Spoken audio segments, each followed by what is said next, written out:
If you look at the top-line numbers, the global economy appears steady, but beneath that surface, severe regional conflicts are creating deep, interconnected fractures. The International Monetary Fund's recent update supports this calm outlook, projecting global growth to hold at 3% through the end of the year. However, that 3% average masks a severe divergence. It groups together resource-rich winners and resource-poor losers into a single misleading baseline. This split translates mathematical stability into a severe economic contraction for the nations that rely most on imported energy. The catalyst for this divergence is found in the energy market. International crude oil benchmarks have stabilized at an average of $89 per barrel. This price floor creates two different realities. While net energy exporters like Nigeria see massive fiscal surpluses, developing importers face immediate compounding financial pressure. This $89 baseline functions as a hidden tax that moves through every layer of a developing nation's supply chain. The first stage of the cascade begins at sea. Energy costs are interacting with conflict-driven detours to disrupt primary maritime corridors. These disruptions result in longer voyages and a sharp escalation in international shipping fees. These elevated freight costs act as an upfront tax on trade. They drive up wholesale producer prices before goods even reach a local market. As producer prices rise, they force sweeping upward revisions of inflation forecasts across all of Southeast Asia. Developing nations have little defense against this. These bottlenecks act as an imported tax that cannot be managed through domestic policy alone. The energy cascade moves from the ocean into the fields.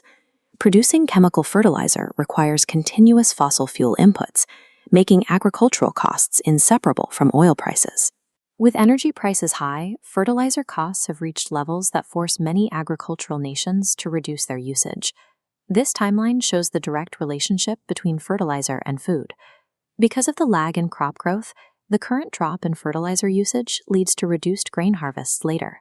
This delay guarantees a localized spike in food price inflation as the harvest cycle completes. The time lag makes this a delayed crisis.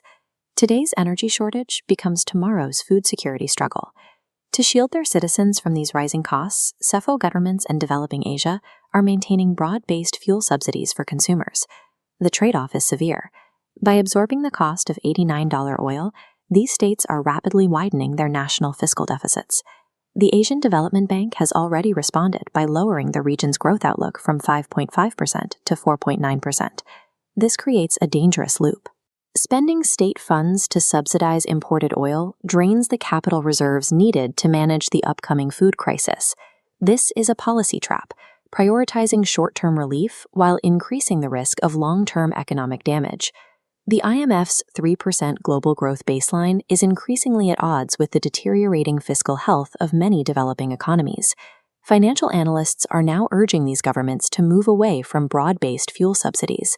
The proposed alternative is a pivot to targeted cash transfers, protecting the most vulnerable households without exhausting the national treasury. Without this pivot, the cost of these subsidies will continue to widen national deficits, moving the crisis from price inflation toward a broader struggle with sovereign debt sustainability. This cycle connects $89 oil to maritime bottlenecks, which lead to fertilizer deficits and, eventually, broken national budgets. In a deeply interconnected economy, a steady global growth rate masks the rising costs borne by nations at the bottom of the supply chain.